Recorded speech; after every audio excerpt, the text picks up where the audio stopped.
ভিডিওতে আমরা আবারও স্ট্রিং নিয়ে আলোচনা করব। সি প্রোগ্রামিং এর মধ্যে স্ট্রিং কিন্তু অনেক ইম্পর্টেন্ট একটা জিনিস, যেটা সামনে গিয়ে আমাদের লাগবে। আর আমরা যেহেতু বিগিনার, এই জন্য প্রথম থেকে একদম সুন্দরভাবে স্টেপ বাই স্টেপ দেখে দেখে আমরা সামনের দিকে যাব, বুঝে শুনে যাব। ঠিক আছে? তো স্ট্রিং স্ট্রিং মানেটা কি? স্ট্রিং মানে হচ্ছে অনেকগুলা ক্যারেক্টারের সমষ্টি, অনেকগুলা সিঙ্গেল সিঙ্গেল ক্যারেক্টার নিয়ে একটা স্ট্রিং গঠিত হয়। সেটা যে কোনো একটা ওয়ার্ডের স্ট্রিং হইতে পারে, কারণ একটা ওয়ার্ডের মধ্যে অনেকগুলা ক্যারেক্টার থাকে। আবার একাধিক ওয়ার্ড নিয়ে একটা স্ট্রিং হইতে পারে, আবার একটা পুরো সেন্টেন্সও একটা স্ট্রিং হইতে পারে। তো আমরা কি করব, আমরা কেটে দিলাম। যদি একটা ক্যারেক্টারকে স্টোর করতে চাই, তারপর আমাদের কি করতে হবে, প্রথমে ডেটা টাইপ বলে দিতে হবে ক্যার, এটা হচ্ছে রিজার্ভ কিওয়ার্ড। বা আমরা যদি একটা স্ট্রিংকেও একত্রিত করতে চাই, স্টোর করতে চাই, তাহলেও আমাদের কি এই ক্যার ওয়ার্ডটাই লিখতে হবে। ঠিক আছে? আচ্ছা, এখানে ভেরিয়েবলের নাম যে কোনো নাম দিতে পারেন, আমরা নেম নাম দিলাম। আর একটা সিঙ্গেল ক্যারেক্টারকে স্টোর করার জন্য জাস্ট কিছুই না, নাম, এরপর ইকুয়াল সাইন, সিঙ্গেল কোট, এখানে আমরা যে কোনো একটা ক্যারেক্টার স্টোর করতে পারি। বাট আমার যদি অনেকগুলো ক্যারেক্টার স্টোর করতে হয়, তখন আমরা কি করব, জাস্ট এটাকে আমরা অ্যারে বানাই দিব।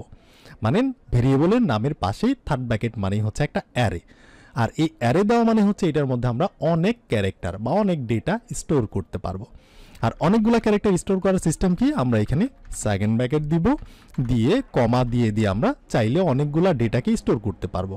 আর শেষে গিয়ে অবশ্যই আমাদের কি করতে হবে, একটা নাল ক্যারেক্টার, অর্থাৎ ব্যাকওয়ার্ড স্ল্যাশ জিরো দিতে হবে। এটার মানে হচ্ছে নাল ক্যারেক্টার। যদি নাল ক্যারেক্টার না দিই, তাহলে এর আগের ভিডিওতে দেখছেন যে উল্টাপাল্টা রেজাল্ট দিবে। ঠিক আছে? তো এইভাবে আমরা করতে পারি। আবার আমরা কি করতে পারি, আর এটাকে প্রিন্ট করার জন্য আমাদের কি করতে হবে, প্রিন্ট এফ। সো পার্সেন্টেজ আমাদের কি করতে হবে, যেহেতু ক্যারেক্টারের বেলায় সি, বাট এটা কিন্তু ক্যারেক্টার না, এটা কিন্তু স্ট্রিং, কারণ এখানে কোটেশন আছে, এই জন্য আমাদের এস দিয়ে প্রিন্ট করতে হবে। আর যদি এখানে এটা না থাকতো, এটা যদি না থাকতো, জাস্ট একটা ক্যারেক্টার আছে, তাহলে কি এখানে কিন্তু আমরা তখন এস দিতাম না, তখন দিতাম আমরা সি ক্যারেক্টার। আর এস দিলে, যদি আমরা এস দিই, আমরা দিব কখন, যখন এখানে থার্ড ব্র্যাকেট দেখব তখন। আচ্ছা, এখন আমি অনেকগুলা ক্যারেক্টার মিলে একটা স্ট্রিংকে আমি এখানে স্টোর করতে চাচ্ছি। এই জন্য আমাদের সিঙ্গেল কোড দিলে আর কাজ হবে না, ডাবল কোড দিতে হবে। এখানে আমরা যে কোনো একটা স্ট্রিং যুক্ত করতে পারি। ধরেন হ্যালো গেল। আচ্ছা, আমরা প্রথমে হ্যালোই করলাম। ওকে, এখন প্রিন্ট করার জন্য কি করতে হবে, প্রিন্ট এফ পার্সেন্টেজ এস, যেহেতু স্ট্রিং, এরপর কমা, ভেরিয়েবলের নাম কি, নেম। আর এটা চালাইলে কিন্তু এটা চলবে, কারণ আমরা এর আগের ভিডিওতেও দেখছি। আবার আমরা আরেকটা জিনিস দেখছি, আমরা এখানে একটা সাইজিংয়ের ব্যাপার দেখছি। আমি যদি এখানে বলে দিই 3 সাইজ, তুমি 3টা ক্যারেক্টার প্রিন্ট করতে পারবা, এর বেশি তুমি প্রিন্ট করতে পারবা না। তাহলে এখানে ক্যারেক্টার কয়টা, এখানে দেখেন 5টা ক্যারেক্টার, বাট আমি সাইজিং দিয়ে রাখছি 3। তাহলে সে কি করবে, একটা এই যে দেখতে পাচ্ছেন 3টা ক্যারেক্টার দিছে, HEL, বাট এরপরে কিন্তু এই যে হাবি জাবি দিছে, মানে সে কনফিউজ, মানে এখানে মেমোরিটা ওভারফ্লো হইতেছে। কারণ এখানে বলছে যে সাইজ 3, বাট সে এখানে রিজার্ভ করার, মেমোরির মধ্যে ডেটা রিজার্ভ করার চেষ্টা করতেছে অনেকগুলা। তো এটা কি, মেমোরি ওভারফ্লো হইতেছে। তো আমাদের সাইজ যত, ততই দিতে হবে। এখন ধরেন আমার এখানে 5টা, গুনেন, এই যে এখানে কয়টা, 5টা। বাট আমি যদি সাইজটা দিয়ে দিই 5, তাহলে মনে করবেন যে ঠিক আছে, বাট এটা ঠিক নাই। আমি যদি চালাই, তাহলে দেখবেন হ্যালো ঠিকঠাক রেজাল্ট দিছে, বাট এটার পরে কিন্তু আবার ওই যে হাঙ্কি পাঙ্কি চলে আসছে। কারণ কি, কারণ আমরা জানি স্ট্রিং এর শেষে একটা নাল ক্যারেক্টার থাকতে হয়, যেটা আমরা এর আগের ভিডিওতে দেখছি, একটু আগেও দেখলাম। তো এইভাবে যদি আমরা স্ট্রিংকে স্টোর করি, তাহলে আমাদের কি করতে হবে, একটা সবসময় বেশি দিতে হবে। এখানে ক্যারেক্টার যতগুলো থাকবে, তার চেয়ে একটা বেশি দিতে হবে। এই একটা যে বেশি দিলাম, সেটা নাল ক্যারেক্টারের জন্য। এখন যদি চালাই, তাহলে কিন্তু আর এররগুলা দিবে না, সঠিক একটা রেজাল্ট দিছে। এখন আমি যদি একইভাবে এখানে লিখি হ্যালো গেল, তাহলে এখানে কয়টা ক্যারেক্টার আছে গুনেন তো, এই যে এখানে আছে 5টা। আবার এই যে মাঝখানে যে গ্যাপ, এইটাও কিন্তু একটা ক্যারেক্টার, এটা হচ্ছে স্পেস ক্যারেক্টার। সো এইটাও সহ আমাদের গুনতে হবে 6, 7, 8, 9, 10, 11, এখানে 11। আমি যদি দিয়ে দিই সাইজ এখানে 11, তাহলে কিন্তু এরর আসবে। কেন আসবে, ওই যে আমরা নাল ক্যারেক্টার দেই নেই, এই জন্য হচ্ছে হাবিজাবি চলে আসছে। তো নাল ক্যারেক্টারের জন্য একটা আমাদের বেশি দিতে হবে, একটা বেশি দিলে এবার ঠিকঠাক রেজাল্টটাই দিছে। তারপরে স্পেসও কিন্তু হচ্ছে একটা ক্যারেক্টার, এটা আমাদের মাথায় রাখতে হবে। আর আমরা যদি বলি যে না, আমরা এখানে সাইজিং দিব না, ইউজার যত খুশি এখানে সে ডেটা দিতে পারে, তাহলে আমরা এখানে কোনো সাইজিং দিব না, সেটা কিন্তু সঠিকভাবেই কাজ করবে। তো এটা কিন্তু আমরা এর আগের ভিডিওতে দেখছিলাম। এবার ধরেন অ্যাজ এ সাধারণ মানুষ, যারা সাধারণ মানুষ তাদের যদি এখানে গুনতে দেওয়া হয় যে এখানে ক্যারেক্টার কয়টা আছে, তারা কিভাবে গুনবে? প্রথমেই গুনবে 1 থেকে শুরু করবে, একদম প্রথমেই 1, এটা হচ্ছে 1, তারপরে কি 2, 3, 4, 5, আর এখানে স্পেস একটা আছে, ওইটাও যেহেতু ক্যারেক্টার, আচ্ছা নিলাম আমরা 6, 7, 8, 9, 10, 11, এখানে 11টা ক্যারেক্টার আছে। আর অ্যাজ এ প্রোগ্রামার যদি আপনি কোনো প্রোগ্রামারকে জিজ্ঞাসা করেন এখানে কয়টা ক্যারেক্টার আছে, সে বলবে এখানে 10টা ক্যারেক্টার আছে। সেটা কিভাবে? সেটা হচ্ছে প্রোগ্রামাররা যখন গুনে তখন 0 থেকে শুরু করে, আমরা শুরু করতেছি কই থেকে? 1 থেকে, 1 2 3 4 5, বাট প্রোগ্রামাররা 0 1 2 3 4 5 6 7 8 9 10 10, মানে প্রোগ্রামাররা যখন গুনবে বা আপনি অ্যারের মধ্যে যখন কোনো কিছু বা কম্পিউটার যে কোনো প্রোগ্রামিং ল্যাঙ্গুয়েজের মধ্যে, যে কোনো প্রোগ্রামিং ল্যাঙ্গুয়েজের মধ্যেই হোক, সবসময় কাউন্টটা শুরু হবে 0 থেকে, ঠিক আছে? তো আমরা শুরু করব 0 থেকে। এখন যদি 0 থেকে শুরু হয়, এটা যদি হয় 0, এটা যদি হয় 1, এটা যদি হয় 2, এটা যদি হয় 3, তাহলে 4 নাম্বার ঘরে কে আছে? 4 নাম্বার ঘরে একটা শূন্য, মানে ও আছে, সরি শূন্য না, ও ক্যারেক্টার। তো ধরেন এটাও আমরা চাইলে বের করতে পারি। কিভাবে বের করতে পারি? আমি এখানে গিয়ে বলতে পারি যে এই যে নেম ভেরিয়েবল, তোমার মধ্যে আমরা কি করব? থার্ড ব্র্যাকেট দিব, দিয়ে বললাম তোমার মধ্যে 5 নাম্বার যে 4 নাম্বার যে ইন্ডেক্সটা আছে, সেই 4 নাম্বার ইন্ডেক্সে কে আছে সেটা আমি দেখতে চাচ্ছি। এখন যদি চালাই কাজ হবে না, কারণ আমরা যেহেতু একটা ভেরিয়েবলের মধ্যে 4 নাম্বার ক্যারেক্টারটাকে দেখতে যাচ্ছি, 4 নাম্বার ক্যারেক্টারে কে আছে সেটা যে আমরা দেখতে চাচ্ছি, এই জন্য আমাদের এখানে বলতে হবে এবার আমরা স্ট্রিং দেখতে চাচ্ছি না, ক্যারেক্টার দেখতে চাচ্ছি, এই জন্য আমাদের সি লিখতে হবে। এখন যদি আমি চালাই তাহলে কিন্তু আমরা পাচ্ছি যে 4 নাম্বার ইন্ডেক্সে ও আছে, তাহলে এটা তো 4 নাম্বার, আর 4 নাম্বারে ও আছে, তার মানে যদি সাধারণ পাবলিক গুনতো তাহলে কি হইতো? 1 2 3 4 5 নাম্বার ঘরে তো ও আছে, বাট আমরা দিছি 4 নাম্বার ঘরে ও আছে, সে কিন্তু বলতেছে হ্যাঁ 4 নাম্বার ঘরেই ওটা আছে, কারণ আমরা বুঝতে পারলাম 0 থেকে শুরু হয় প্রোগ্রামিং ল্যাঙ্গুয়েজের মধ্যে। আমি যদি বলি যে এই যে নেম অ্যারে, তোমার মধ্যে 0 নাম্বার ইন্ডেক্সে কেউ আছে কিনা সেটা আমি দেখতে যাচ্ছি, তো আমি বলছি 0 থেকে শুরু হয়, যদি 0 থেকে শুরু হয় কাউন্টিং, তাহলে এইচ কি 0 ইন্ডেক্সে আছে। তো আমি যদি চালাই দেখবেন ঘটনা সত্য, সে কি আছে? 0 নাম্বার ইন্ডেক্সে আছে। এবার গুনেন, এবার যদি আমি বলি এটা যদি 0 নাম্বারে হয়, 1 2 3 4 5 নাম্বারে হচ্ছে একটা স্পেস, 5 নাম্বারে স্পেস আছে। তো আমি দেখার চেষ্টা করি যে 5 নাম্বারে কি আছে। 5 নাম্বারে আমরা দেখবো যে স্পেস, এখানে কিছুই প্রিন্ট হয় না, স্পেস আছে। আবার 6 নাম্বারে কি আছে? 6 নাম্বারে এখানে জি আছে। সো আমি যদি করি 6 নাম্বারে জিটা আমরা পেয়ে গেছি, বাট এখানে ক্যারেক্টার দেখতে হবে। আমি যদি আবার এস দিয়ে দেখতাম তাহলে কিন্তু হইতো না, কারণ এটা স্ট্রিং, এখানে কিন্তু এই যে দেখতে পাচ্ছেন হচ্ছে না, অ্যারো আসতেছে, তার মানে আমরা ক্যারেক্টার দেখতে যাচ্ছি, এই জন্য আমরা এইভাবে সি দিলাম। তো আই হোপ আমি আপনাদের বোঝাতে পারছি। এখানে অনেকগুলা ওয়ার্ডের মধ্যে থেকে আপনি নির্দিষ্ট একটা ইন্ডেক্স দিয়ে, এই যে গুণাটা যে আমি গুনলাম এটা ইন্ডেক্স দিয়ে গুণা না, এটা 0 থেকে গুণা, যে কোন নাম্বারে কে আছে সেটা দেখার একটা সিস্টেম। এইবার চলেন আমি যদি এখানে বলি এখানে কয়টা আছে, আবার যদি সাইজিং এর ব্যাপারটা হয়, সাইজিং কিন্তু আবার 1 থেকেই, 1 2 3 4 5 6 7 8 9 10 11, সাইজিং কিন্তু 11। তো আমি যদি 11 দেই এখানে, আর যদি আমি বলি অ্যাস স্ট্রিং প্রিন্ট করতে যাচ্ছি, ভেরিয়েবলের নাম হচ্ছে নেম, তাহলে কি হবে? রেজাল্ট সঠিকভাবেই দিবে, বাট নাল ক্যারেক্টারের জন্য উল্টাপাল্টা দিচ্ছে, এই জন্য আমি 12টা দিতে পারলাম, 12টা দিলাম, তাহলে কি হবে? তাহলে হচ্ছে সঠিক অ্যান্সারটাই দিছে, ওকে ফাইন।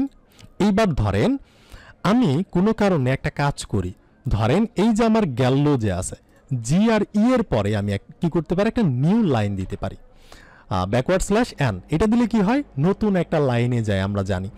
এটা ছাড়া যখন আমি প্রিন্ট করতেছি তখন কিন্তু একই লাইনে জিনিসটা আসতেছে, আমি যখনই এখানে স্ল্যাশ এন দিব তখন সে নিউ লাইনে এটা নিয়ে যাবে, মানে তার পরের অংশটা, জি এর পরের অংশটা নিউ লাইনে নিয়ে গেছে, এই যে জিই ডাবল এল ও গেল, বাট এটার পরে কিন্তু আবার ভুলভাল দিছে। কেন দিছে? আমি কিন্তু এখানে 12টাই দিছি, দেখেন এখানে আমি 12টাই দিছি নাল ক্যারেক্টার সহ, বাট যখনই আমি একটা নিউ লাইন দিলাম এইটাও একটা ক্যারেক্টারের জায়গা নিবে। তো যদি স্ল্যাশ এন নিউ লাইনও যদি একটা ক্যারেক্টারের জায়গা নেয় তাহলে আমরা কি করব? আমরা 13 দিব, তাহলে 13 দিলে তখন কিন্তু আর সেই জিনিসটা আসবে না, তখন কিন্তু আবার ঠিকই আসছে। কারণ এখানে বোঝার চেষ্টা করেন, এইখানে আছে 5, এখানে আছে 5, 10 আর স্পেস একটা, কত হইল 11। তো আমি যখন 11 দিতেছি তখন কি হইতেছে, প্রিন্ট হইতেছে সবই, বাট লাস্টে আসতেছে কেন, নাল ক্যারেক্টার নাই। তো নালের জন্য আমরা 1 দিলাম, তো নালের জন্য 1 দিলে তখন আবার ঠিকঠাক আসতেছে। বাট আমি যদি নিউ লাইন দিই, ধরেন এখানে আমি একটা নিউ লাইন দিলাম, বা হচ্ছে এই যে ওটা পরের লাইনে আসবে, সো ও এর আগে আমি কি করব, স্ল্যাশ আন দিলাম। তো এই যে নিউ লাইন যে আমি করলাম, এইটার জন্য আমাকে আরও 1 ঘর দিতে হবে, নইলে সে কি করবে, ওই যে পরবর্তীতে গিয়ে আজে বাজে অ্যান্সার দিবে। ঠিক আছে, আমি যদি 12 দিই তাহলে কিন্তু দেখবেন আজে বাজে অ্যান্সারটা দিতেছে। তার মানে নিউ লাইন যে আছে এইটাও হচ্ছে কি নেয়, একটা হচ্ছে ক্যারেক্টারের জায়গা নেয়। এবার আসেন, এই যে আমরা এখানে লিখতেছি ব্যাপারগুলা, আমি এইখানে লিখব না, আমি চাচ্ছি ইউজার যেটা লিখবে সেটা আমি নিব। আমি তো এখানে হার্ড কোডেড ভাবে লিখতেছি, আমি যা লিখতেছি সেটাই কিন্তু আমি প্রিন্ট করতে পারতেছি। বাট আমি চাচ্ছি যে না, ইউজার লিখবে সেটাকে আমি ধরে একটা ভেরিয়েবলের মধ্যে রাখবো। এই যে হ্যালো গেল, এই লেখাটা ইউজার লিখবে, আমি না। তখন আপনি কিভাবে কি করতে পারেন, তখন আপনি যে কাজটা করবেন, ধরেন ইউজার কি লিখবে, স্ট্রিং লিখবে। তো স্ট্রিং লিখলে আমাদের ক্যার নিয়ে নিতে হবে, আমরা জানি। আর এখানে যে কোনো নাম দেওয়া যায়, নেম নাম বা হচ্ছে ARR নাম দিলাম, যেহেতু ARA আমরা যে কোনো নামই দিতে পারি, ARR দিলাম। যেহেতু স্ট্রিং লিখবে এই জন্য আমাদের কি করতে হবে, এইভাবে হচ্ছে থার্ড ব্র্যাকেট দিতে হবে, দিয়ে তারপর আমরা লাইনটাকে শেষ করে দিব। শেষ করলাম। এখন আমি এখানে বলে দিব যে কি করতে পারবে ইউজার, ধরো 10টা সাইজের একটা অ্যারে সে ইনপুট দিতে পারবে। সো আমি নিব ইউজারের কাছ থেকে 10 সাইজের কোনো একটা জিনিস নিব। এখন আমি কিভাবে নিব, এই জন্য সি প্রোগ্রামিং এর মধ্যে একটা সিস্টেম আছে যেটাকে বলে স্ক্যান এফ। মানে স্ক্যান এফ করে আমরা ইউজারের কাছ থেকে ডেটা নিতে পারি বা ইনপুট নিতে পারি। তো আমরা স্ক্যান এফ নিলাম, ফার্স্ট ব্র্যাকেট দিতে হবে, লাইন শেষ করার জন্য সেমিকোলন, এটা তো আর বলতে হয় না। তারপর আমাদের এখানে ডাবল কোট দিতে হবে। ডাবল কোট দেওয়ার পর ফরম্যাট স্পেসিফায়ার কি, অ্যারের বা স্ট্রিং এর ফরম্যাট স্পেসিফায়ার হচ্ছে %s। আমরা জানলাম, এটা জানি আগে থেকেই, আমরা কমা দিলাম। তারপর আমাদের কি করতে হবে, ভেরিয়েবলের নাম কি, আমাদের ভেরিয়েবলের নাম হচ্ছে ARR, এখানে যে কোনো নাম থাকতে পারতো, সো আমরা ARR দিলাম। এখন আমাদের কি করতে হবে, এই যে ভেরিয়েবল ইউজারের কাছ থেকে ডেটা নেওয়ার জন্য, ইনপুট নেওয়ার জন্য এই সিস্টেমে আপনি করবেন, করার পর শুধু ভেরিয়েবলের আগে আপনি একটা অ্যান্ড সাইন লাগাই দিবেন। ঠিক আছে, জাস্ট একটা অ্যান্ড সাইন। তারপর আমরা যেটি ইউজারের কাছ থেকে নিব সেটা আবার আমরা দেখাই দিব। কিভাবে দেখাবো, ওই যে প্রিন্ট এফ করে কাকে দেখাবো, পার্সেন্টেজ অ্যাস, যেহেতু স্ট্রিং, এরপর হচ্ছে আমাদের কমা দিতে হবে, কাকে দেখাবো, এই যে ARR, এটাকে আমরা দেখাইলাম। এবার দেখেন, আমি যদি এই কোডটাকে চালাই, সো আমরা চালাইলাম, এখানে দেখেন কিছু আসতেছে না, এই যেটা কিন্তু লাফাইতেছে, তার মানে এখানে টাইপ করতে বলতেছে। সো আমরা চলেন টাইপ করি, হ্যালো স্পেস গেল। সো আমরা লিখলাম, আচ্ছা হ্যালো গেল না লিখে জাস্ট আমরা হ্যালো লিখলাম, 2টা ও দিলাম। এখন আমি এন্টারে ক্লিক করলাম, তাহলে দেখেন এই যে আমাকে রেজাল্ট দিছে হ্যালো। এই যে হ্যালোটা, এটা ইউজার দিল। ইউজার দেওয়ার পর আমি কি করলাম, সেটা কি প্রিন্ট করলাম সেকেন্ড লাইনে। এইখানে ইউজার দিতেছে, আমি এইখানে প্রিন্ট করতেছি। কয় সাইজের সে ডেটা দিতে পারবে, 10 সাইজের ডেটা দিতে পারবে। ধরেন আমি সাইজটাকে আরেকটু বাড়াই দিলাম, যেমন হচ্ছে আমি এখানে দিলাম ধরেন 13 সাইজের, ওকে, বা 12 সাইজের। তো 12 সাইজের হইলে আমি যদি লাইনটাকে চালাই, এবার আমি লিখলাম হ্যালো গেল। তাহলে এখানে কয়টা হয়েছে দেখেন, 1টা 2টা 3টা 4টা 5টা, তারপর স্পেস যেহেতু একটা, 6টা 7 8 9 10 11টা। আর আমি নাল ক্যারেক্টারের জন্য একটা দিছি, 12টা, ওকে হয়ে গেল। এরপর যদি আমি এন্টারে ক্লিক করি খুশিতে, তাহলে কিন্তু কাজ হবে না। দেখেন আমি ক্লিক করলাম, আচ্ছা আমাকে এখানে ক্লিক করতে হবে। আচ্ছা আমি যদি এটাকে আরেকবার চালাই, সো আমি এখানে কি বলবো, হ্যালো গেল, এন্টারে ক্লিক করলাম, খুশিতে এন্টারে ক্লিক করছি, বাট এখানে দেখেন জাস্ট হ্যালো দিছে। ঘটনা কি, ঘটনা তো আমার দেওয়া দরকার ছিল, এখানে যা লিখছি তাই, ইউজার যা লিখছে তাই। তার মানে মনে হয় মেমোরি সাইজ কম হয়েছে, না মেমোরি সাইজ তো ঠিকই আছে, আমরা দিছি এখানে 12 সাইজের, এখানে তো 12টাই আছে, আর তা মানে 11টা আছে, আমরা একটা বেশি দিছি নালের জন্য, তারপরে আমাদের হ্যালো দিছে। আচ্ছা মেমোরি সাইজটা আমরা একটু বাড়াই দিই, আমি মেমোরি সাইজ ধরেন রেগে দিলাম 100। এখন কি সমস্যা করবি, দেখি তো চালাই। এখন যদি আমি চালাই, আমি যদি বলি হ্যালো গেল, তারপর হচ্ছে আইলো, আমরা দিলাম, এখনো কিন্তু 100 হয় নাই, তারপর আমরা দিলাম, কমই দিলাম, সমস্যা নাই, এন্টার করলাম, বাট তারপরও দিছে হ্যালো। ঘটনা কি? আচ্ছা, আমি যদি হ্যালোটাকে একটু বড় করে দিই, ধরেন হ্যালো এত বড় করছি, তারপর গেল। এখন দেখেন এই বড়টাই আসছে। এইটার কারণ হচ্ছে যখন আপনি স্ক্যান অ্যাপ ব্যবহার করবেন, ইউজারের কাছ থেকে কোনো ইনপুট নেওয়ার চেষ্টা করবেন বা ডেটা নেওয়ার চেষ্টা করবেন, তখন স্ক্যান অ্যাপ কোনো স্পেস অ্যালাউ করে না। দেখেন, আমি একটা ওয়ার্ড একই সঙ্গে অনেক বড় করে লিখব, তাতে ওর কোনো সমস্যা নাই, মাথা ব্যথা নাই। কিন্তু আমি যদি স্পেস দিয়ে কিছু লিখি, স্পেস দিয়ে যদি কিছু লিখি, সেই স্পেসের পরের জিনিসগুলোকে কাউন্ট করবে না, সে শুধু একটা ওয়ার্ডকেই নিবে। ক্লিক করলাম, দেখতে পাচ্ছেন যে একটা ওয়ার্ড যতই বড় হোক তার মাথা ব্যথা নাই, কিন্তু সে একটাই নিবে, স্পেস নিবে না। স্পেস যখনই দিবেন তখনই সে সেখানে শেষ করে দিবে। তো এটা হচ্ছে স্ক্যান অ্যাপের একটা সমস্যা। আমি আরেকবার আপনাদের রিপিট করতেছি। আমরা কি করব, ক্যারেক্টার নিব, নিয়ে এখানে একটা নাম দিলাম, অ্যারে তৈরি করলাম, লাইনটাকে শেষ করলাম। কত সাইজের নিব, আমি যদি এখানে আবার সাইজটা না বলি, ধরেন আমি সাইজ বললাম না, ওই যে তখনকার মতো আমরা এখানে কিভাবে করতাম, হচ্ছে নেম, তারপর হচ্ছে থার্ড ব্র্যাকেট, এরপর হচ্ছে ইকুয়াল সাইন, এরপর হচ্ছে কোটেশন, আমরা হচ্ছে এখানে যা খুশি তাই লিখতে পারতাম, হ্যালো, তারপর হচ্ছে গেলো, আইলো, ঠিক আছে, অনেক কিছু লিখতে পারতাম, সে কিন্তু কোনো মাইন্ড খাইতো না। বাট আমরা যখনই ইউজারের কাছ থেকে নিব স্ক্যান করে, তখন কিন্তু আমাদের মাস্ট বি এখানে বলে দিতে হবে কয় সাইজ, এটা মাস্ট বি বলতেই হবে। আমি লিখে দিলাম 15 সাইজের হবে। এখন ইউজারের কাছ থেকে নেওয়ার বুদ্ধিটা কি, যখনই ইউজারের কাছ থেকে ইনপুট নেওয়ার কথা আসবে, তখনই আপনি মাথায় আনবেন যে স্ক্যান অ্যাপ নামের একটি জিনিস আছে, যেটির সাহায্যে ইউজারের কাছ থেকে ডেটা নেওয়া হয়, ইনপুট নেওয়া হয়। তো আমরা নিলাম, এরপর পার্সেন্টেজ কি দিতে হবে, স্পেসিফায়ার যেটা, সেটা হচ্ছে অ্যাস দিতে হবে, কারণ যেহেতু স্ট্রিং এর অ্যাস, ওকে, এটাও তো আপনাদের বলতে হবে না। এরপর কমা দিতে হবে, এরপর ভেরিয়েবলের নাম, এখানে অ্যারে আছে, এখানে নেম আছে, নেম নাম যে কোনো নামই থাকতে পারে, এখানে যদু মধু কদু যে কোনো নামই থাকতে পারে, সেই ভেরিয়েবলের নামটা আপনি এখানে দিবেন। বাট এইটা শুধু দিলেই হবে না, আরেকটা কথা মাথায় রাখতে হবে, ভেরিয়েবলের আগে কোনো স্পেস দেওয়া যাবে না, স্পেস ছাড়াই একটা অ্যান্ড সাইন দিতে হবে, তাহলেই সেই ইনপুট নেওয়ার জন্য রেডি। এরপরে দেখার জন্য প্রিন্ট অ্যাপ করবেন, দেখার জন্য আমরা কি করব, প্রিন্ট অ্যাপ, আবার পার্সেন্টেজ অ্যাস, তারপর ভেরিয়েবলের নাম, প্রিন্ট যেভাবে করে, এখানে কিন্তু আবার অ্যান্ড সাইন দেওয়ার দরকার নাই। তাহলে কি করবে, সে এটা নেওয়ার চেষ্টা করবে। এখন যদি আমি বলি যে হ্যালো গেল, সে স্পেসের পরে আর কোনো কিছু নিবে না, জাস্ট হ্যালোটাই নিবে, আমরা জানি জাস্ট হ্যালো। এখন উপায় কি, আমার তো দরকার স্পেসও নেওয়ার দরকার, স্পেসের পরে আরও কোনো ওয়ার্ড থাকলে সেটাও আমার নেওয়ার দরকার, সেটা আমি কিভাবে নিব? আচ্ছা, সেটা আমি এই ভিডিওতে না বললেও এর পরের ভিডিওতে বলতেছি, সমস্যা নেই, বা এই ভিডিওতে আমি বলতেছি। তো তার আগে আরেকটা বিষয় লক্ষ্য করে দেখেন, এই যে আমরা ইউজারের কাছ থেকে যে একটা ডেটা নিতেছি, সেটা নিয়ে সে আবার কি করবে, এই যে নেম ভেরিয়েবলটা আছে না, সেইটার মধ্যেই সে রেখে দিবে, মানে স্ক্যান দিয়ে নিবে, নিয়ে সে নিচ থেকে আবার সেখানে যাবে, এই যে নেম ভেরিয়েবল কোথায়, সেই ভেরিয়েবলটাকে খুঁজবে, সে এখানে এসে দেখবে যে এই যে নেম ভেরিয়েবল, এইটার মধ্যে সে রেখে দিবে। তো আমি যদি এইখানে ধরেন সাইজ দিছি কত, 5, ঠিক আছে, 5 সাইজ। এখন যদি আমি এখানে বড় সড়ো একটা হ্যালো দেওয়ার চেষ্টা করি, এখানে দেখেন 5 সাইজের কিন্তু বেশি ক্যারেক্টার আছে, আমি যদি এন্টার করি, এইটা এই যে দেখেন এখানে অ্যারো আসছে, এটা আমাদেরকে ক্যান্সেল করতে হবে। তার মানে সে দেখতেছে যে এখানে সাইজ দিছে 5, ইউজারের কাছ থেকে নিতেছে অনেক বড়, নিয়ে আবার সেই 5 সাইজ ওয়ালা যে ভেরিয়েবল নেমের মধ্যে রাখার চেষ্টা করতেছে, এটা তো হইল না।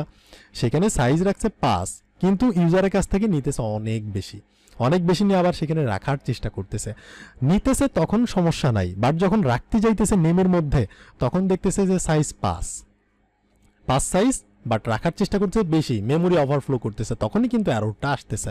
তো এটা কিন্তু আপনি করতে পারবেন না, এখানে যত সাইজ তত সাইজেরই একটা আপনার ইনপুট নিতে পারবেন, এর চেয়ে বেশি নিতে পারবেন না। এখন আসি, আমার তো স্পেস সহ দরকার, আমি এখানে 100 সাইজ দিছি, বাট আমি স্পেস যখনই দিচ্ছি তখনই কিন্তু পরের জিনিসগুলোকে আর আমি নিতে পারতেছি না, জাস্ট প্রথমটা আসতেছে। এখন এইটার উপায় কি? তো এইটার উপায় হচ্ছে আপনি কি করবেন, সিম্পল, তখন স্ক্যান অ্যাপ আপনি ব্যবহার করতে পারবেন না। স্ক্যান অ্যাপ আপনি যখনই ব্যবহার করে ইউজারের কাছ থেকে ডেটা নেবেন, ইনপুট নেবেন, তখনই সে স্পেসের পরের জিনিসগুলোকে নিবে না, এটা হচ্ছে একটা প্রবলেম। তো তখন আপনার জন্য আরেকটা সিস্টেম আছে যেটির নাম হচ্ছে গেটস, এগুলাকে ফাংশন বলতে পারেন, এগুলো হচ্ছে এক একটা ফাংশন কাজগুলোকে সহজ করার জন্য। তো এই যে গেটস, এই গেটসও হচ্ছে স্ক্যানের মতোই, ওইটার নাম জাস্ট স্ক্যান, এটার নাম হচ্ছে গেটস। ওইখানে কি করতে হয়, পার্সেন্টেজ স্পেসিফায়ার আমাদের বলে দিতে হয়, পার্সেন্টেজ অ্যাস, তারপর হচ্ছে ভেরিয়েবলের নামের আগে হচ্ছে একটা অ্যান্ড সাইন দিতে হয়, এরকম করতে হয়। বাট গেটসের বেলায় এইরকম করতে হবে না, শুধু লিখবেন গেটস, ফার্স্ট ব্র্যাকেট, লাইনটাকে শেষ করবেন সেমিকোলন দিয়ে, এইখানে ভেরিয়েবলের নাম কি, নেম, শেষ হয়ে গেল। এরপর আপনি চালান, আমি যদি চালাই, এখন যদি আমি বলি হ্যালো গেল আইলো, এখন যদি আমি প্রিন্ট করি তাহলে দেখতে পাচ্ছেন হ্যালো গেল আইলো সবই আছে। আর এখানে সাইজ নিচে আমরা 100, এখন আমি এই সাইজটাকে কমাই দিই, 10 সাইজ নিলাম, 10 সাইজ নিয়ে এখন যদি আমি ইউজারের কাছ থেকে নেই হ্যালো গেল আইলো, এখন যদি আমি প্রিন্ট করি তাহলে কিন্তু আসতেছে। বাট এখানে আরেকটা প্রবলেম, সেটা হচ্ছে এই যে আমরা এখানে ক্যারেক্টার সাইজ দিছি কত, 10, বাট এখানে আমরা দেওয়ার চেষ্টা করতেছি এইটা 5, এইটা 5, 10, আর এখানে হচ্ছে এইটা 5, 15, আর স্পেস আছে দুইটা, 15, 17, আর একটা নাল ক্যারেক্টারের জন্য 18। আমাদের এখানে সাইজ লাগতো 18, বাট আমরা সাইজ দিছি 10, কিন্তু ইউজারের কাছ থেকে নিতেছি 18 ক্যারেক্টারের বা 18 সাইজের একটা ইনপুট। তো আমরা নিতেছি, অ্যারোর দিতেছে না, বাট আপনার কম্পিউটার বা আপনার সিস্টেমের মধ্যে অ্যারোর দিতেও পারে, অনেকেরটাতে দেয় না, আমারটাতে দিতেছে না। এখন দেখেন এই যে ইনপুটটা নিল 18 সাইজের, সে কি করবে, এই নেম নামের ভেরিয়েবলের মধ্যেই কিন্তু রাখবে। এখানে গেটস করে নিল, ঠিক আছে, নেওয়ার পর যখন হইল তখন কিন্তু এটাকে আবার রাখতে হবে এই নেমের মধ্যেই রাখবে। তখন নেমের মধ্যে সে দেখবে তো এখানে সাইজ আছে 10, কিন্তু সে তো রাখার চেষ্টা করতেছে 18, তার মানে কি মেমোরি ওভারফ্লো, এটা করা যাবে না। আপনাকে বুঝে শুনে নিতে হবে, এখানে যত সাইজ দিবেন তত সাইজেরই আপনাকে নিতে হবে। আমি এক সাইজ দিছি, বাট আমি নিতে পারবো কিন্তু অনেক, দেখেন হ্যালো গেল হ্যালো অনেক নিতে পারবো। এই যে অ্যারোটা চলে আসছে, ঠিক আছে, এইটা করা যাবে না, এখানে যা থাকবে সাইজ ততই নেবেন। এখন আমার যদি সাইজ থাকে হ্যালোর জন্য 5, গেলোর জন্য 5, তাহলে কত, 5 5 10, আর স্পেস একটা মাঝখানে 11, আর নাল ক্যারেক্টারের জন্য 12। আমি যদি এখানে দিয়ে দেই যে 12, এইবার কিন্তু তাহলে ঠিক আছে। এখন যদি আমি বলি হ্যালো 5 স্পেস 1 6, গেল 5, তাহলে কত 11, আর নাল ক্যারেক্টারের জন্য 12, তাহলে কিন্তু এবার ঠিক আছে। তো আপনার যখনই একাধিক ওয়ার্ড স্পেস সহ ইনপুট নেওয়ার প্রয়োজন পড়বে, ইউজারের কাছ থেকে ডেটা নেওয়ার প্রয়োজন পড়বে, তখন আপনি সিম্পল গেটস ব্যবহার করবেন। গেটস ব্যবহার করলে আপনি স্পেস সহ একাধিক ওয়ার্ডকে আপনি ইনপুট নিতে পারবেন। বাট এই কাজটা আপনি স্ক্যান অ্যাপ ব্যবহার করে করতে পারবেন না। স্ক্যান অ্যাপ ব্যবহার করলে আপনি জাস্ট একটা ওয়ার্ড স্পেস হলেই সে নিবে না, এটা আপনাকে মাথায় রাখতে হবে। আবার আপনি এই একই কাজটাকে, এখানে কিন্তু অ্যারো আসতেছে, দেখলেন তো, এখানে কিন্তু ওই যে একটু আগে আমি সাইজিং কমাই দিয়েছিলাম, অ্যারো আসছে, আবার অনেক ঝামেলা হতে পারে। বাট এই একই কাজ করার জন্য আরেকটা সিস্টেম আছে, সেই সিস্টেমটা ব্যবহার করলে কোনো অ্যারো আসবে না, সিস্টেম একই, সেটা জাস্ট লিখতে হবে এফ গেটস লিখে, এইটাও ওই একই কাজ করে, এইটাও সেই ইউজারের কাছ থেকে ডেটা নেওয়ার কাজটাই করে, ইনপুট নেওয়ার কাজটাই করে। ওইটা প্রথমটা ছিল স্ক্যান অ্যাপ, মনে রাখতে হবে স্ক্যান অ্যাপ হচ্ছে স্পেসের পরে আর কোনো ওয়ার্ডকে নেয় না, আর স্পেস সহ একাধিক ওয়ার্ড নিতে চাইলে গেটস ব্যবহার করি। আবার অ্যারোর ছাড়া, যে না আমি অ্যারো ট্যারো খাইতে চাইতেছি না, আমি রিস্ক মুক্ত থাকতে চাইতেছি, তখন এফ গেটস আপনি ব্যবহার করতে পারেন। তবে এমন না যে সবাই খালি এফ গেটসই ব্যবহার করবে, যখন যেটা লাগে, যেগুলো আপনি সামনে জানতে পারবেন, আবার তো আপনি জাস্ট জেনে রাখেন। এফ গেটস দিয়েও আপনি কি করতে পারবেন, ইনপুট নিতে পারবেন। কিভাবে, প্রথমে এখানে ভেরিয়েবলের নাম বলতে হবে, ভেরিয়েবলের নাম কি, নেম, এখানে কিন্তু নেম। এখানে যদি ARR থাকতো তো আমি এখানে লিখতাম কি ARR, এরপর কমা দিতে হবে। এবার সাইজ বলতে হবে, তো সাইজ কিন্তু এখানেও দিতে হবে, আবার এখানেও বলতে হবে। ধরেন এখানে আমি সাইজ বললাম, এখানে বললাম যে তুমি কি করবা, তুমি হচ্ছে 5 সাইজের একটা ইনপুট নেওয়ার চেষ্টা করবা, কমা, তারপরে একটা স্পেশাল রুলস আছে, একটা নিয়ম আছে অ্যাপগেটসের, সেটা হচ্ছে STDIN লিখতে হবে। এটা হচ্ছে একটা নিয়ম বা একটা রুল আপনি বলতে পারেন। 3টা জিনিস দিতে হয় অ্যাপগেটসের মধ্যে, এটা মনে রাখতে হবে। একটা হচ্ছে ভেরিয়েবলের নাম, কমা, সাইজ কত, 5 সাইজ, 5টা ক্যারেক্টার আমি এখানে রাখতে পারবো, এরপর STDIN। আর এটাকে প্রিন্ট করলাম হচ্ছে, যেহেতু প্রিন্টটা এখানে আছে, এই যে এবার আর নেম দিলে হবে না, আমরা প্রিন্ট করব ARR কে, আর এটা স্ট্রিং এর জন্য %s। এখন যদি আমি চালাই তাহলে এই যে দেখতে পাচ্ছেন ইনপুট নেওয়ার জন্য লাফাইতেছে। এখন যদি আমি বলি হ্যালো গেল, এটাও কিন্তু স্পেস সহই নিবে, একাধিক ওয়ার্ডও নিবে, ঠিক আছে, বাট এরর আসবে না। যদি কোনো এরর হয় সেটা সে ফিক্স করবে। দেখতে পাচ্ছেন এখানে কিন্তু কি আইছে, এই যে দেখতে পাচ্ছেন যে 4টা ক্যারেক্টার প্রিন্ট হয়েছে, বাট আমি এখানে দিছি 5টা। দেখেন 5টা, সে 4টা কেন দিল? 4টা দেওয়ার কারণ হচ্ছে ওই যে একটা নাল ক্যারেক্টারের জন্য থাকে না, প্রতিটা স্ট্রিং এর শেষেই সেটা দেখা যাক বা না দেখা যাক, ডিরেক্ট বা ইনডাইরেক্ট, সেটা পিছনে বিহাইন্ড দ্য সিন একটা নাল ক্যারেক্টার থাকবেই থাকবে স্ট্রিং এর বেলায়। তো এখানেও সে যখন 5টা সাইজ দিছি তখন সে এখানে কি করছে, 4টা দিছে, আর একটা নালের জন্য সে রেখে দিছে। ওকে, বাট উপরেরটাতে দেখেন আমি সাইজ দিছি 12। সো উপরেরটাতে যদি 12 দেই, আমি এখানে যদি 5 দেই, তাহলে এখানে যেটা থাকবে সেটাই সত্য হবে। সত্য হওয়ার পরে সে কি করবে, আবার অ্যারের মধ্যেই রাখবে, সেই 4টাই রাখবে। আর এতটুকু জায়গা যদি 5 ক্যারেক্টারের জায়গা সে নেয়, তাহলে 7 ক্যারেক্টারের জায়গা, এই যেখানে 12 যদি দিছি, সে 12টা জায়গা নিবে, ঠিক আছে, 12টার মেমোরি জায়গা দখল করে রাখবে, কিন্তু সে সেখানে রাখবে 5টা ক্যারেক্টারের জায়গা, আরগুলা এমনিতেই পড়ে থাকবে। তখন আপনার মেমোরি লস, সেই জায়গায় অন্য কেউ বসতে পারবে না, কিন্তু সেইখানে মেমোরির মধ্যে এই জায়গাটা থাকবেই, 12টার জায়গা। তো এই জন্য আপনাকে কি করতে হবে, আপনি এইখানে যা দিবেন এইখানেও আপনি সেম দিবেন। এটা হচ্ছে বেস্ট প্র্যাকটিস। এখানে যদি 5টা নেওয়ার দরকার পড়ে, এখানে আপনি সাইজ রেখে দিবেন 5, তাহলে হচ্ছে বেস্ট। আবার আপনি যদি বলেন যে এখানে সাইজ আছে 5, বাট আমি এখানে ইনপুট নেওয়ার চেষ্টা করতেছি 15, তাহলে ব্যাপারটা ওই যে একই হইল, ইউজারের কাছ থেকে আমরা 15টা নিতেছি, 15টা ক্যারেক্টারের একটা ইনপুট নেওয়ার পরে আবার কিন্তু আমরা অ্যারের মধ্যেই রাখতেছি, অ্যারের মধ্যে জায়গায় কিন্তু দিয়ে রাখছি 5, তাহলে কিন্তু একটা ঝামেলা। সো আমি যদি বলি হ্যালো গেল চালাই, তাহলে কিন্তু সে এখানে দেখাইছে ঠিক আছে, বাট এটা কিন্তু বিহাইন্ড দ্য সিন এরর খাবে, ঠিক আছে। কারণ এখানে আমরা নিলাম 15 ক্যারেক্টারের, বাট এখানে তো 5টার জায়গারে ভাই, তাহলে তো ব্যাপারটা হইল না। তো আমাদের কি করতে হবে, এইখানে যা আছে এইখানেও তাই রাখতে হবে। আমি যদি একটা ক্যারেক্টারের জায়গায় রাখি, আর আমি যদি বলি হ্যালো গেল, তাহলে এই যে দেখেন অ্যারোটা আসছে, যেটা আমি একটু আগেই বলছিলাম। সো এই জন্য কি করা যাবে না, এখানে কম বেশি করা যাবে না, এখানে যদি হয় 15, এখানে আপনি 15 নেন, ঠিক আছে। তো এইভাবে আপনি করতে পারেন। তো এখানে ধরেন আরেকটা সিস্টেম আমরা জানতে পারি, সেটা হচ্ছে ধরেন আমার ক্যারেক্টার আছে, যেমন ধরেন স্ট্রিং আছে একটা, তো স্ট্রিং এর নাম কি, ধরেন ARR নাম দিলাম। এখানে আমার ধরেন একটা স্ট্রিং আছে যেটা কোনো সাইজ নাই, সেটা হচ্ছে হ্যালো, ঠিক আছে, হ্যালো। তারপর হচ্ছে এটার সাথে লিখলাম গেল, কোনো স্পেস নাই। Okay fine. এখন এখানে কয়টা আছে, যদি অ্যাজ এ প্রোগ্রামার হিসাব করি তাহলে 0 থেকে হিসাব করবো, আর নর্মাল পারসন হইলে 1 2 3 4 5 6 7 8 9 10 11, বাট আমি যেহেতু প্রোগ্রামার এই জন্য 11 না, এখানে 10, কারণ 0 থেকে আমি শুরু করবো গুণাটা। 0 1 2 3 4 5 6 7 8 9 10, 10 আছে। এখন আমি চাচ্ছি এই যে আমাদের এইখানে এই যে জিটা যে আছে, এইটাকে আমি চেঞ্জ করব, কিন্তু আমি এখানে ম্যানুয়ালি করব না, আমি পরবর্তীতে আপডেট করে করব। তো এই জিটা কয় নাম্বার ঘরে আছে সেটা আমাকে আগে জানতে হবে।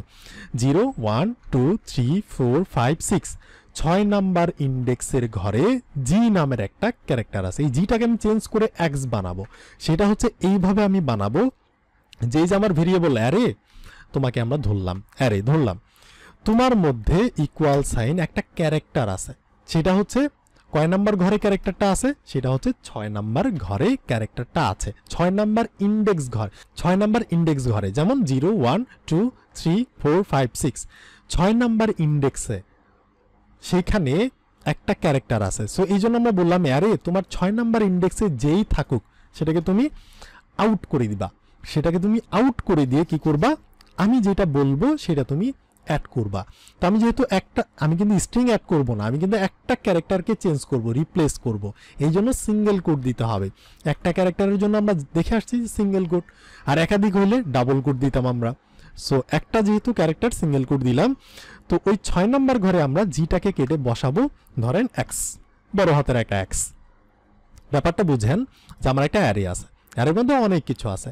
এখন আমি হিসাব করলাম যে 6 নাম্বার ইন্ডেক্সে যেই থাকুক সেটাকে আমি রিপ্লেস করবো, এই জন্য অ্যারেকে ধরলাম, থার্ড ব্র্যাকেট দিয়ে বললাম তোমার মধ্যে 6 নাম্বার ইন্ডেক্স যেটা আছে ওটাকে তুমি আউট করে দাও, করে আমি যেটা বসাইছি ক্যারেক্টার এইটা তুমি বসাবা। এখন যদি আমি প্রিন্ট করার চেষ্টা করি দেখি যে কাজ হয় কিনা। প্রিন্ট এফ, প্রিন্ট কাকে করব, আমাদের পার্সেন্টেজ কি লিখতে হবে, যেহেতু স্ট্রিং অ্যাস লিখতে হবে, কমা দিলাম, ভেরিয়েবলের নাম কি ARR। এখন যদি আমি চালাই তাহলে আমরা দেখব এই যে দেখেন হ্যালো জিটা আর কিন্তু নাই, এখানে এক্স হয়ে গেছে। কিভাবে হয়েছে, পরবর্তীতে আমরা চেঞ্জ করছি, এই জন্য কিন্তু ব্যাপারটা হয়েছে।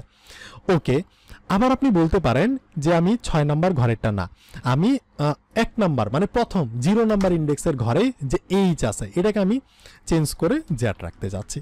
তাহলে আমি যদি চালাই তাহলে দেখবেন এইচ আর হ্যালো আর নাই, জেল্লো হয়ে গেছে। এইভাবে আপনি যে কোনো ইন্ডেক্স ধরে চেঞ্জ করতে পারেন। তো আই হোপ আমি আপনাদের বোঝাতে পারছি। এই ভিডিওটা এখানেই থাকলো, আপনার সাথে আমার কথা হচ্ছে নেক্সট ভিডিওতে।